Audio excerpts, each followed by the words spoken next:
দুই দিনের সফরে 23 আগস্ট ঢাকায় আসছেন পাকিস্তানের উপপ্রধানমন্ত্রী ও পররাষ্ট্রমন্ত্রী ইসাক দার।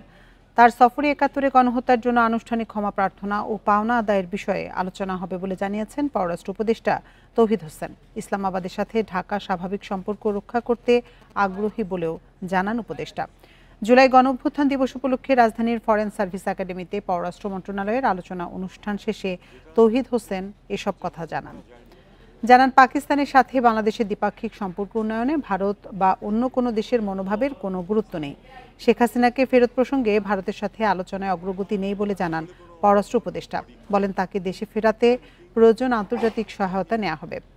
জঙ্গিবাদ নিয়ে যুক্তরাষ্ট্রের উদ্বেগ প্রসঙ্গে তৌহিদ হোসেন বলেন, জঙ্গি দমনে বাংলাদেশ প্রতিশ্রুতিবদ্ধ, কোনো সুনির্দিষ্ট তথ্য পেলে সাথে সাথেই ব্যবস্থা নেওয়া হবে।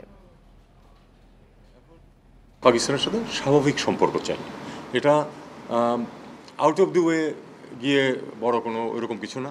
আবার যে ডেলিবারেটলি তাদের সাথে সম্পর্ক ভালো রাখবো না এরকম একটা সিদ্ধান্ত যেটা ছিল, সেটা থেকে আমরা বের হয়ে এসেছি। আমরা অন্যান্য আরও 10টা দেশের সাথে যেরকম সম্পর্ক আমাদের, পাকিস্তানের সাথে আমরা সেরকম সম্পর্ক চাই এবং সেটাই কিন্তু আমরা চেষ্টা করছি। প্রতিটি ইস্যু টেবিলে থাকবে, যেটা 50 বছরে পারা যায়নি সেটা যে আমরা ঝট করে 6 মাসে পারবই এমন কোনো কথা নেই।